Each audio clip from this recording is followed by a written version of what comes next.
to another episode of the Better Than I Found It podcast. You're listening to Mike McGraw, the men's golf coach at Baylor. My guest today is PGA Tour professional Martin Flores. Martin, who graduated from the University of Oklahoma in 2004, has played professional golf for just over 16 years and earned right at $6 million in prize money. Unfortunately, Martin underwent hip surgery in 2020 and was forced to take almost a year away from the game. Join me as Martin describes his struggles, but also how he outlines his plans for a comeback on the Korn Ferry Tour next year. His play on the APT Tour this summer has really been inspiring, and his story would aid any young professional in learning to battle adversity. I know you'll enjoy hearing from Martin. Thank you.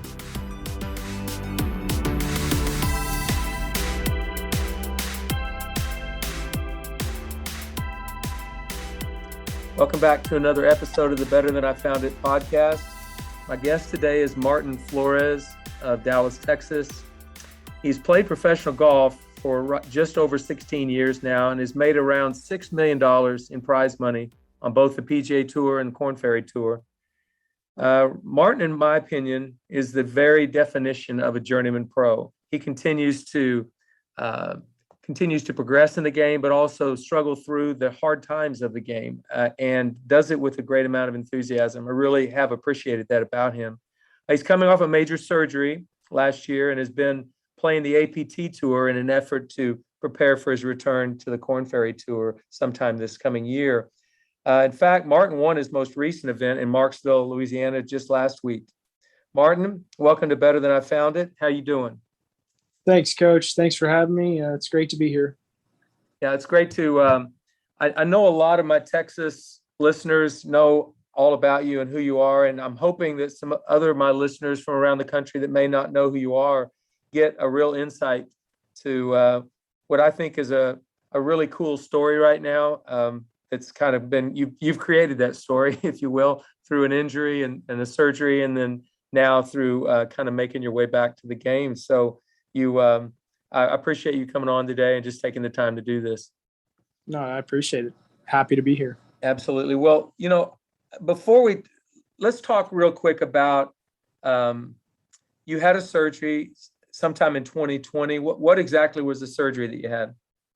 My right hip, I had a torn labrum, a cyst, bone impingement. So they went in there and cleaned all that up. And I was seeing a brace for about, I want to say 6 weeks. So I basically had to lay in bed or in a chair or a couch, couldn't really move. And then shortly after that, took me about 2 weeks to learn how to walk proper again. And then I've just been slowly rehabbing and trying to get better every day. So it's been a challenge. So your wife, Candace, has she been a big part of this recovery and this, fight to get back to pro golf? I tell her all the time that I'm so thankful for her. I basically couldn't do anything. I couldn't go anywhere, do anything. Like, I needed her 24/7 for basically all, life activity. It didn't, even the basic stuff, like, it couldn't do anything. So she was, I always tell her she's my number one and that I'm thankful for her. And wouldn't have been able to get through that time without her. That's for sure. Biggest supporter and love her to death. That's fantastic. Well, we're going to talk a little bit more about the pro golf aspect of all of this. And that's what I think is a great story. But I also want to talk about kind of how you got to professional golf. So let's go back, if we can. Who was the biggest influence in your golf growing up? You grew up in Texas. Who was your biggest influence in those days? I would say two people, the two Randys in my life. So Randy Mann, who was my high school coach at Clark High School in San Antonio, where I played my first 2 years. He really helped me. It was about scoring, just get it in the hole. It didn't matter how it looked, playing the game.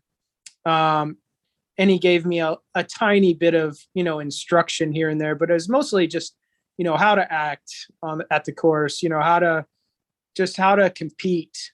And he gave me those things very early on. because I took golf pretty serious starting just before high school. So I played my first 4-round tournament going in between 8th and 9th grade. So he was huge. And then Randy Smith in Dallas. I mean, I love this man like a father. I worked with him for many, many years.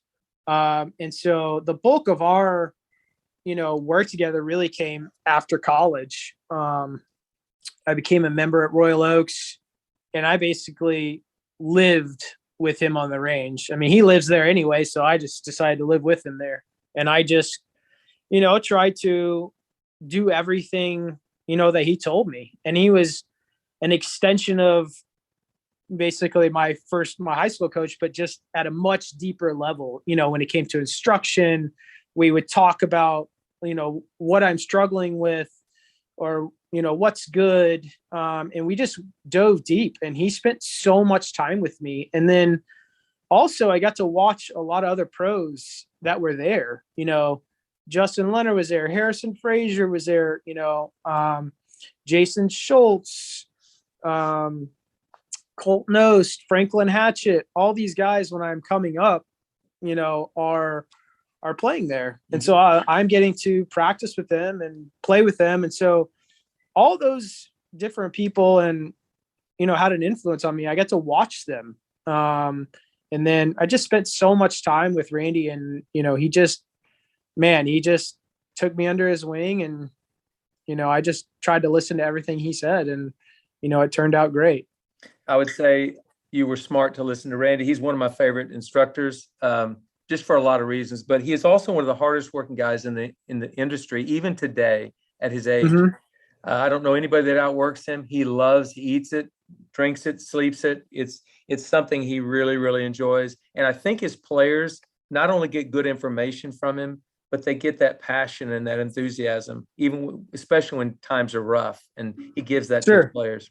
So, yeah, he's your biggest cheerleader. I mean, he's normally the first guy, when we were working a lot together and I finished playing, like, he's calling me or texting me or done. So how'd it go? Like, he knows when to call, when not to call. And then if I needed anything, he picked up the phone. It didn't matter if he was giving a lesson or, what he was doing. He would just, pour everything he had into me. And I'm just forever grateful for everything he has done for me. Yeah, Randy's one of the good guys, a truly great instructor. And yeah, he's one of the best instructors still in the game today. He's wonderful. Did you play any other sports as a kid? I mean, you obviously have a sports background with your dad being a really good baseball player. Did you play other sports? Yeah, I played everything until going into high school. Soccer, basketball, football, baseball, everything. I just was really small for a long time. And I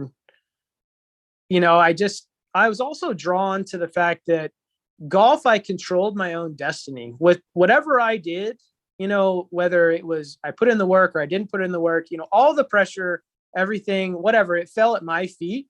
And I was attracted to that big time because, in some of those team things, when somebody doesn't put in the effort sometimes and the team fails, it's hard to accept sometimes. And at a young age, you're not the maturest person in the world, at least I wasn't. And so I just, got drawn to the individual part of golf, just whatever you put in, you got out of it. So I just fell in love with the game. Yeah, well, you obviously fell in love with it pretty fast because your high school coach, Randy Mann, you won him a state championship individually your freshman year. That was sophomore year. Was it sophomore year? I thought it was your freshman year. I have wrong information, but that's still a pretty good accomplishment. And, thank you. Yeah, and your dad got transferred or moved to Mansfield. Is that correct? Yes, he. So, right after I had won the state title, my dad, we had a family meeting, and he said, "Hey, this opportunity." He worked for AT&T, so this opportunity came up. Your grandparents are getting old. We would love to be closer to them. Are you okay with this? we'll turn it down if y'all are not. And I said, look, I want to do what's best for the family. And if that's what's best, then let's go to Mansfield. And so we ended up moving halfway through high school. It's pretty tough move at that time. I bet it was. And I know that you ended up in a good spot, though. You had a lot of really good players and some good influences, I know, up in the Dallas area, one of them being obviously Randy, that you had eventually started working with Randy. But what point did you know you wanted to be a professional golfer? I mean, was it like right when you switched to golf being your main sport, or at what point did you think you could become one? I think, 97 when Tiger won the Masters, I was just so like, it just kind of blew my mind. And he just became my favorite player. And I just wanted to be like him and like play golf like him. And, I just wanted to be the best I could be. And when I saw him do that, that's what I wanted to do. He inspired me. A lot of people have said that same way, Arnold Palmer did that for people, and when my dad, Ben Hogan did that for my dad, and Arnold Palmer did that for people of my generation. And Tiger, it was funny when he won that Masters in 2019, we were driving back. Our flights had gotten canceled at Arizona State. We couldn't get back for 3 more days. And we had guys having to take finals, and we got in a van and drove literally 15 straight hours. And wow. As we pulled into Waco, as we pulled into the parking lot where the guys' cars were parked, Tiger made that putt to win. So, my guys I know have that same feeling about Tiger that you do. It's like that's what they knew as golf. So I'm thrilled that he was one of the ones that certainly kind of spurred that on. But you know what? I remember you as a junior golfer. We were recruiting Hunter Mahan pretty heavily. Mm-hmm. And he was a world beater. He was a world beater, and he had won about everything. You were a really good player, though. It was pretty obvious you were going to play Division I golf at a high level to pretty much everybody. But the thing I didn't miss on that. I knew you'd be a good player, but I missed on the fact that I thought you'd be a Texas Longhorn, your dad having played baseball there. Tell me, how in the world does a kid who grew up in San Antonio, ended up in Dallas, and whose dad played at Texas, how do you get to Norman, Oklahoma? Well, I grew up going to all the Texas games, baseball and football. So that was pretty much where I wanted to go. I just didn't outwardly say it. But my dad being, one of the greatest influences on me in such a positive way, he's like, look, I want you to do what's best for you. He's like, I want you to do one thing for me. He said, the places that you go visit, please go see them. Do not make a decision without, seeing everything. So I said, okay. And so I went, since I had been to UT so many times, I kind of went on like an unofficial, I don't even know if it was an official visit. Like I didn't even go on a football weekend. Like I had just been there so much. It's like, wasn't even like that big of a deal. So anyway, kind of through the recruiting process, there was a guy named Jason Hartwick who ended up in college, man. He was so good. I don't know how he was a first teamer a couple of times, I think. Sacramento, anyway, really good player. Well, he committed on his visit while he was there. And I don't know if you remember around that time, they had like David Gossett, Matt Brose, John Clouk, Russell Serber. So their team was loaded. Yeah. And so when Jason committed, John called me and was like, Martin, I'm sorry, I don't have anything for you now that Jason's committed. So in my mind, I'm like, wow, like I just did not see this coming. I just did not expect this.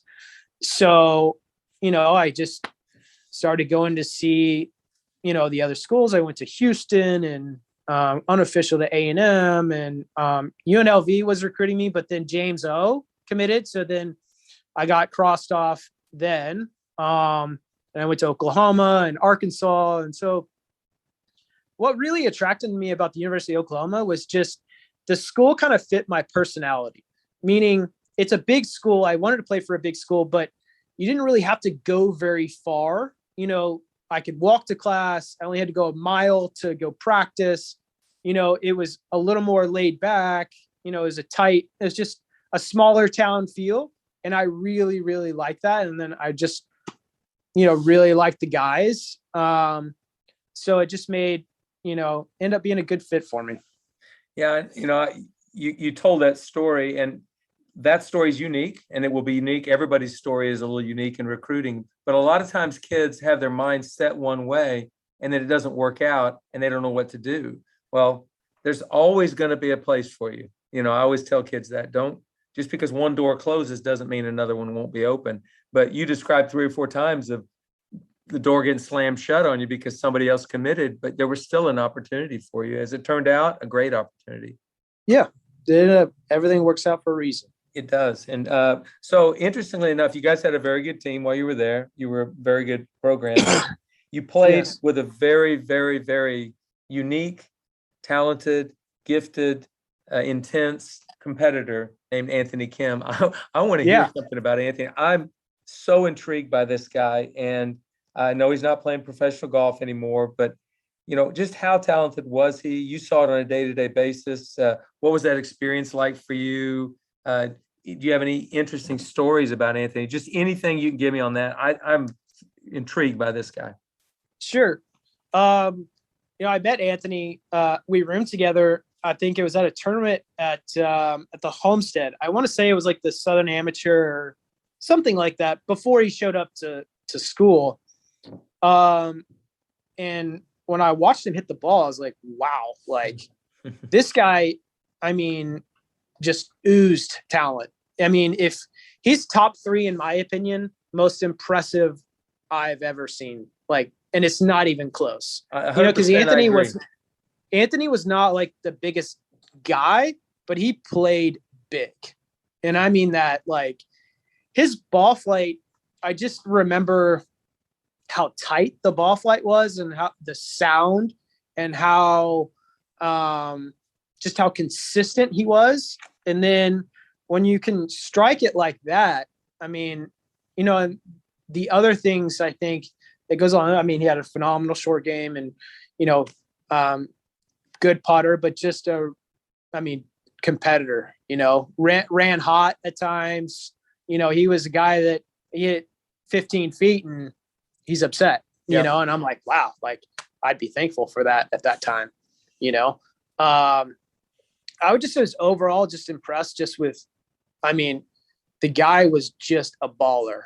Just flat out could play golf, and it was really fun to watch in college. Well, I remember a time when I was coaching at Oklahoma State, and Pablo Martin was in the middle of a college player of the year season. He never finished outside the top 8, just played amazing golf all year. And we were in Houston at the Golf Club of Houston, and Pablo finished runner-up that week. He shot 1 under par in the tournament, and Anthony shot 8 under. And after the tournament, Pablo looks up at the scoreboard and he was going, oh my gosh. He said, he looked at me, he said, Coach, I didn't have 7 more birdies in my bag. No chance. Where did this guy get these birdies? I said, I don't know, Pablo. He's pretty good. So, very talented. Unbelievably good. Yeah. And you got to see that every day in qualifying around Jimmy Austin, just everywhere you went, there was Anthony. Now, how long did you guys overlap as teammates? Just 1 year. Okay. My first year, or his first year was my last. So he just took it to another level, just golf wise, and he drove me to work harder, and especially after school, because I only got him for 1 year. So just watching his progression, and how well he did so fast was just not surprising.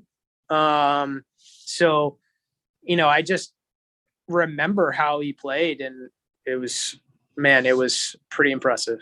Very impressive. Well, do you have any interesting stories? What's the most unusual thing, craziest memory, anything with Anthony or not? I just remember he sort of his first fall, he had a tough time adjusting, and then he came out in the spring in our first tournament and he won. Mm-hmm. And then he won a couple weeks later, I think. And I was like, holy cow. I just remember, I don't have anything off the top of my head, right, but I just remember he started winning and I was like, wow, this is there could be no end to this. This guy could win at the drop of a hat. It's just that easy. But yeah, he was incredible. Yeah, he really was. I think it's a pity he's not playing pro golf. I sure wish he was. I think he was good for the game. I really do. But I understand health issues, things that happen. But yeah, no, he's a great player. So you guys, you played for 4 years. Any other interesting things you got out of college? I think college is one of the greatest experiences that a kid preparing for pro golf can have. What do you think you learned during that time that might have prepared you to play pro golf? You're still playing pro golf today, so you learned something then. I think that college was tough for me as far as my time management. I was not in an environment to where there was a ton of structure. Now looking back on it, I wish I would have been in a lot more structure. I think I would have thrived more in that. So when I came out of college, I needed a lot of work on my game. Like, I was not the greatest college player. I mean, I basically finished like what felt like 30th every college tournament. Like, I always traveled, but I was never this guy that I never won in college, which still like burns me to this day. But I needed a little bit more structure, and I just needed somebody to keep me in the lanes a little bit better. Not like I went out of control, but I just needed a little more structure. Like, it was either I was all in school or then I was all in golf, and it's just, I did fine in school, but I think my golf really suffered. And I think it's just, I just wasn't as mature, to, manage my time. And that part changed me when I turned professional, because when it came time to like get sponsors and like, you have to set your schedule and you got to learn how to travel. And then, so your old assistant, Ryan Blagg, was really helpful. And Franklin Hatchett, I roomed with him some on the mini tours. And so I just watched all these guys and I just started taking bits and pieces, like their dedication and what they're doing. And they sort of just helped me. And so I learned really fast, how to start managing my time and how to start, just being a professional. And I think some of those things in college, to where I wasn't as sharp, I made that a priority to be better at those, and I kind of worked on my golf swing a little too much in college. And it became less about getting the ball in the hole and my short game. And so I just started watching older professionals, and I sort of just kept, chipping away, every year, just kept chipping away and trying to get better at my game. And eventually it got to a decent level. Well, definitely. And you're still playing pro golf, which to me, I think the casual golf fan doesn't understand how difficult it is to continue this career. It's not that easy. They look at it as glamorous and easy. And once you figure it out, you've got it forever. There's a lot of things that happen. And, you turn professional after, I think in 2005, correct? Right. And it was 5 years before you had PGA Tour status. So right. That's the beginning of what I would call a journeyman. You fought many tours for a lot of years. You went through a lot of ups and downs. You didn't have all wonderful results during that 5-year period. And I want to say something. Ryan Blagg, I did tell him that I was going to be interviewing you for this podcast. And I said, Ryan, what are your images of, I know you traveled with Martin. What are your images? He says, well, he was by far the hardest working guy of anyone I was competing against at the time. And he was older than you.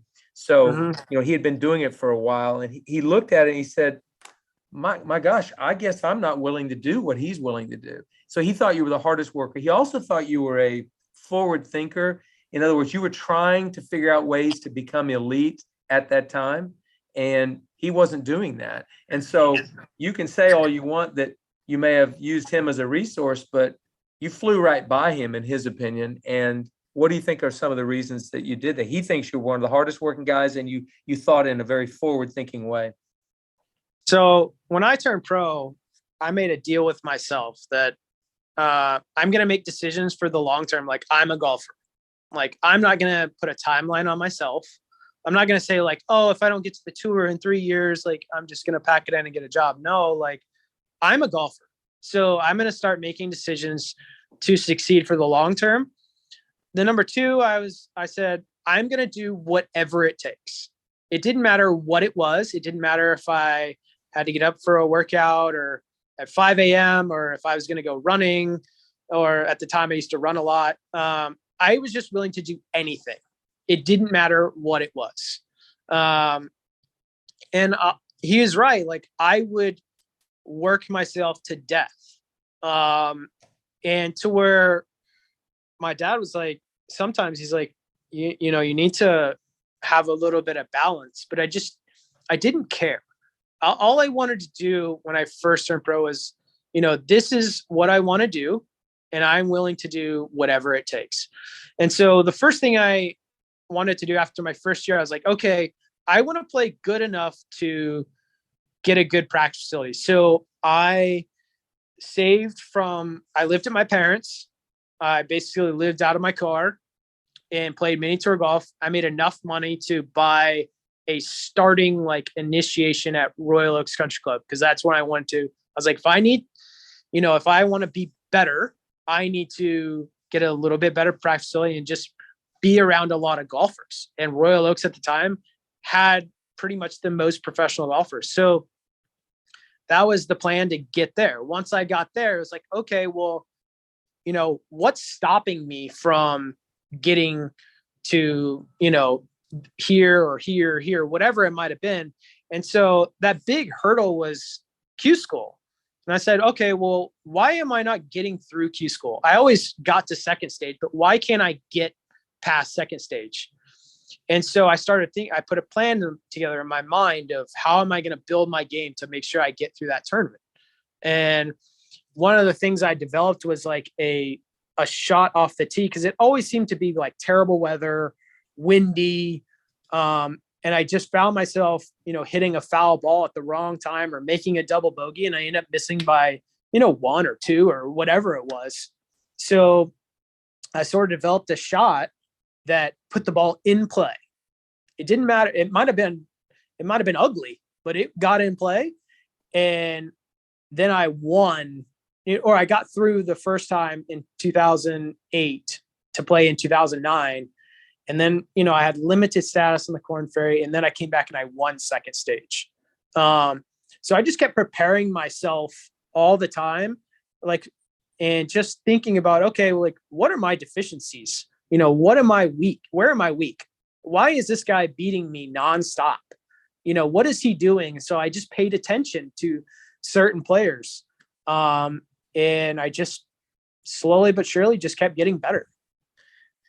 Well, you know, one thing that's an amazing sort of a master class for young kids that are just turning pro, and what you obviously paid attention and you found the things you weren't doing well. But one of the things you didn't mention, you weren't a long player in junior golf, and you certainly weren't a long player for a college player, but you did something in workouts, something that created, I mean, you started hitting the ball a reasonable length to play the tour. How did you go about doing that? Who did you work with, and what was the process? So that was another thing I wanted to do. So I wanted to get stronger. So I started working out with a guy in Dallas, a guy named Mark Mandel.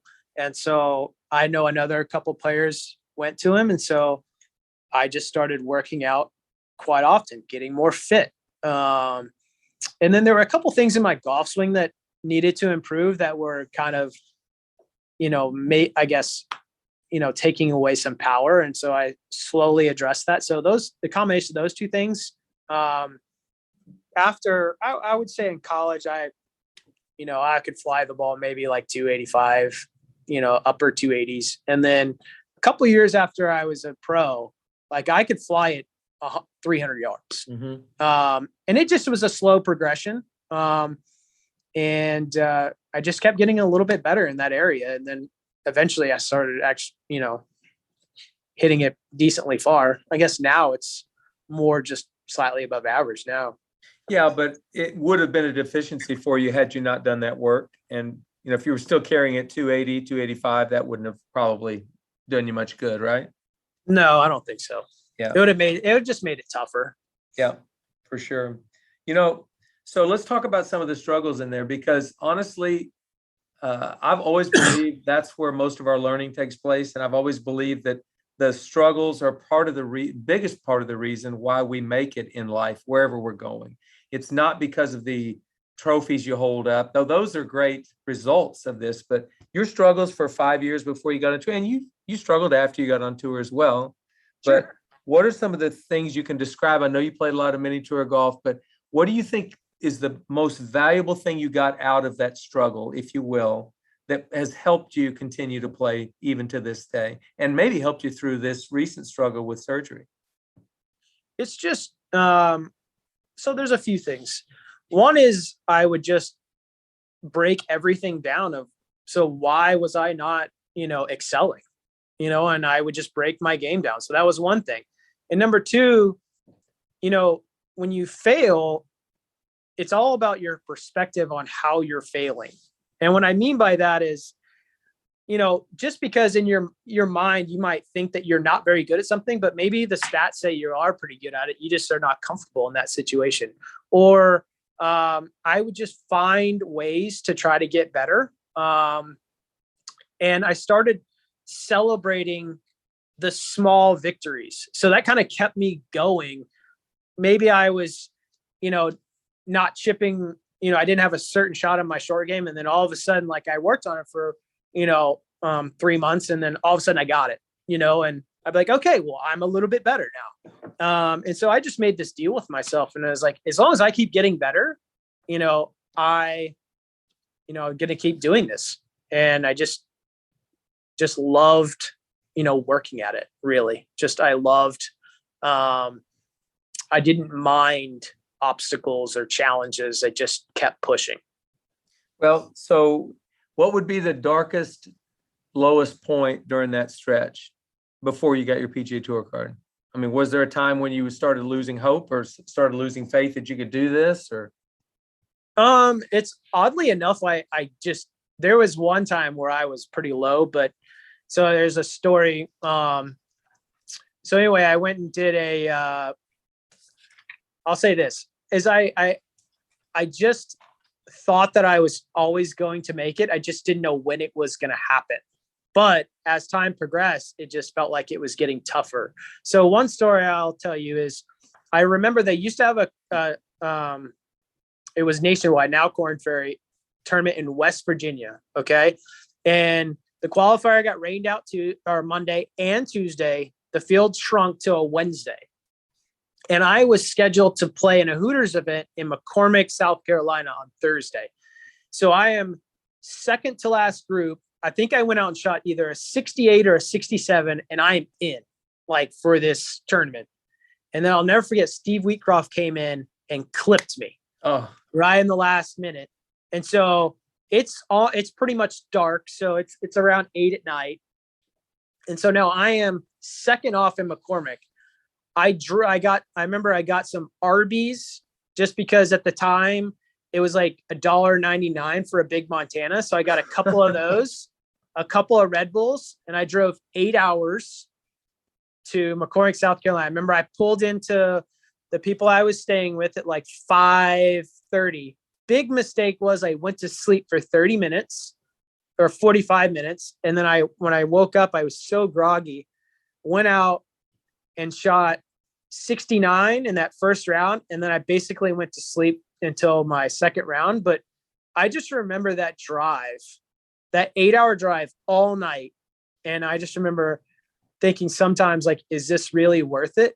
And then, I'd snap out of it and I'm like, hell yeah, it is, or, I'd talk myself into, something. And I always just tried to stay real positive during that time. And now I look back on it, I'm just like, wow, I can't believe I did that. But yeah, those are some of the cool things that I think when you're younger, you just don't really realize what you're really doing sometimes. So some of those times are pretty tough. One of the things you said earlier that struck me, because people always ask me through the years, they've asked me, what makes a great player? Why do the guys make it and some guys don't? And you said something, I'm a golfer. And that's what you told yourself. And I think that's what every great player I've ever coached has just believed. Okay, that's what I'm going to do. I don't know when it's going to happen. There's no timeline. Today, one of my players, former players, Cooper Doss, he didn't make it through second stage, and he won first stage. You know, he's playing great. I texted him. I said, "Are you doing good?" And he says, "Yeah, I'm good, coach.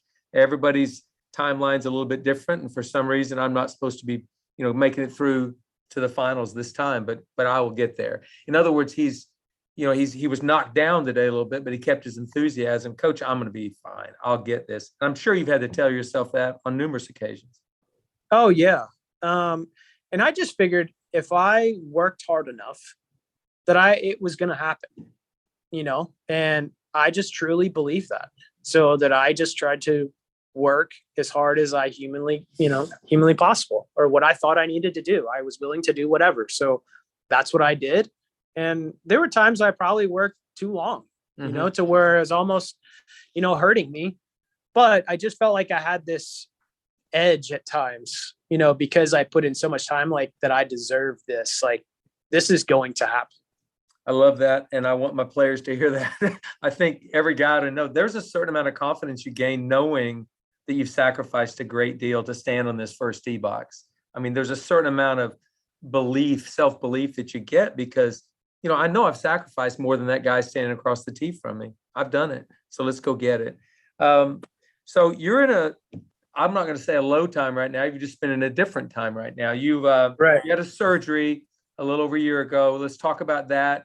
Let's talk about your decision, your rehab that you've gone through and everything you've gone through, and then your decision to play the APT Tour this year. And honestly, one of the coolest things in golf right now to me is your story, because you've played professional golf at the highest level for a long time, and you've decided, I'm going to go back and prepare. So talk about all of that from the injury to last week's victory in Louisiana.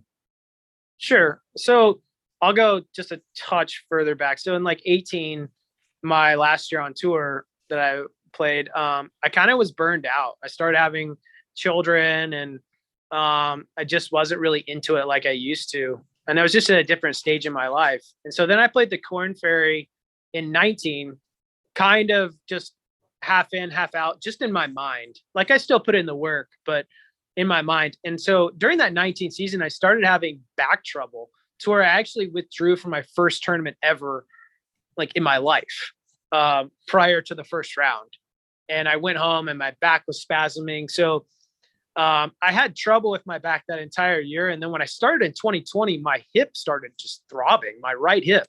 And I was like, man, what is the problem? And so it just got progressively worse. And I tried to play 6 tournaments on it. And then, the pandemic hit, and I went to see a doctor, and he's like, it's not good. He's like, you have torn labrum, you got a cyst, a bone impingement, you got, XYZ wrong with you. And I was like, well, that's not good. So he's like, what I want you to do is let's just see how bad you are hurt. He's like, we know what the imaging says. Let's just see how bad you're hurt. He's like, I want you to resume all your workouts, go play golf, practice as much as you want. So I lasted 1 week. I went down in the fairway on the par 5 16th hole at Merido. And I got this shooting pain, like down the backside of my butt to my hamstring to my knee. And I didn't return to the course.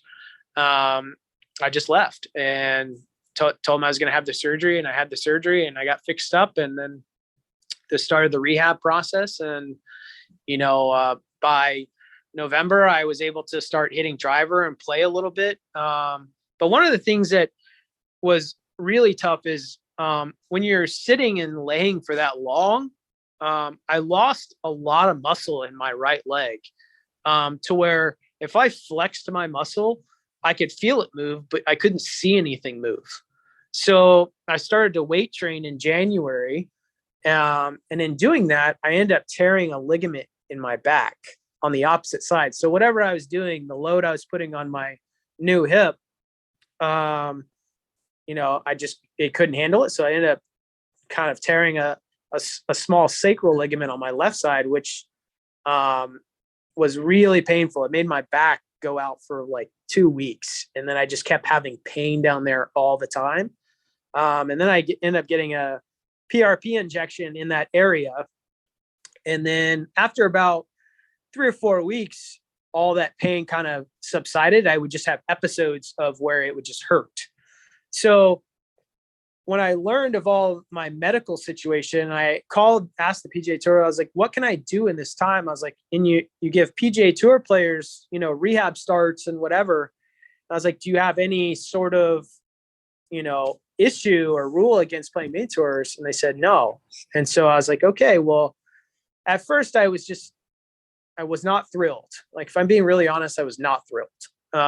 But part of me was like, look, Martin, like, you need to get healthy and you need to get your game in shape. Like, your game's not very good.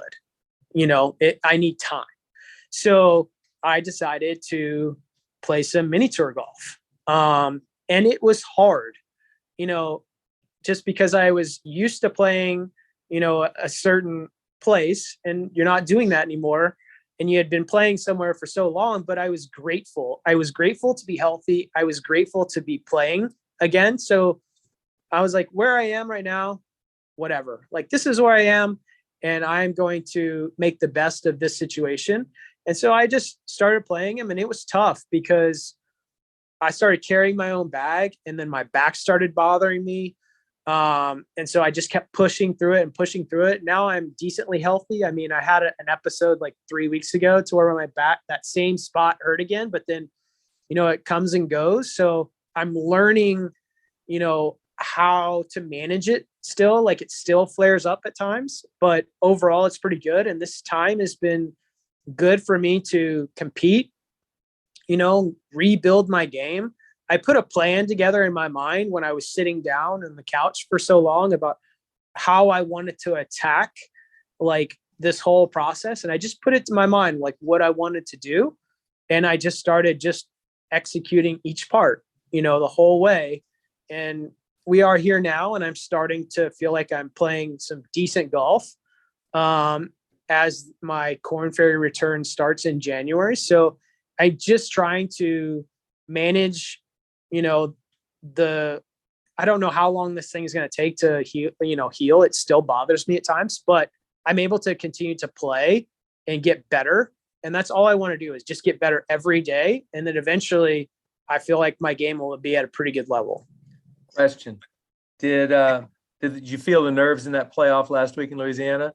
Oh yeah, for sure. That's great. Absolutely. That's great. Yeah. You want those nerves. You want those again. Yeah. And so that was one thing I wanted to do, is, have a better relationship with being nervous. Early on in my career, I thought being nervous meant you're weak, when actually, when you're nervous, you're able to do extraordinary things. And it's that, that adrenaline flight or fight response. And so I just sort of started having a different relationship with it, and just using it as a positive, rather than thinking that I was just, oh, I'm nervous, like I'm not supposed to be. Heck yeah, you're supposed to be nervous. Like, you want it, Mm-hmm. I wanted to be nervous. I wanted to feel that, because it's just, you just can't replace tournament golf. No matter, if you're playing a match at home, it's just not the same. Once you get in that environment again, it's just great, to feel that and to just go out and execute when you need to. Well, I'm glad you've been able to recreate that. I think you're doing the right thing to get yourself ready to return back to the Korn Ferry Tour. But I also want to say this, and I don't want my young listeners to get lost on this either. You had played at a high level. You played the PGA Tour. You'd played with some of the best players in the world for a long time. Mm-hmm. And you humbled yourself, and you had to humble yourself to go down and play a mini tour level golf. You're not playing great golf courses. You're not, and some of them are fine, but most of the time it's not as glamorous as the PGA Tour. So talk about that. I mean, was that a humbling experience, and did you handle it? How do you think you handled that so that it benefited you? The initial thought was, I don't want to do this. Mm-hmm. But then when I started really thinking about it, I'm like, what is it going to take for me to get back to where I want to be? And that is, what am I willing to do? Am I willing to do whatever it takes? And I said, my answer is yes. I was like, okay, well, we're going to go play this, and there were times where I was embarrassed with how I was playing, you know. I mean, I didn't feel like I could hit a fairway with a 4-iron, you know, at times. But, you know, I just kept telling myself, look, this is giving you time to grow, get better, and it's giving you time to heal. Like, let's just use this time, you know, to do all those things. And so I just didn't matter what I was, you know, doing. I just tried to have the best attitude. I thought I've handled it pretty darn good. I mean, I'm pretty happy with it. And even you and I have talked about, you know, the journaling. And I've journaled about it. And that's been a big help for me. It's actually been a nice little outlet. So, yeah, it was tough, but I was willing to do whatever it took. And this is my path. Everyone has a different path, and I'm okay with that. I'm okay with, you know, grinding. Well, I'm very inspired by it. Thank you for that example. And I'm really excited about, I know you're going to play some more events between now and then, but in January, when you get to crank it back up again on the Korn Ferry, I'm pretty excited to watch how that progresses.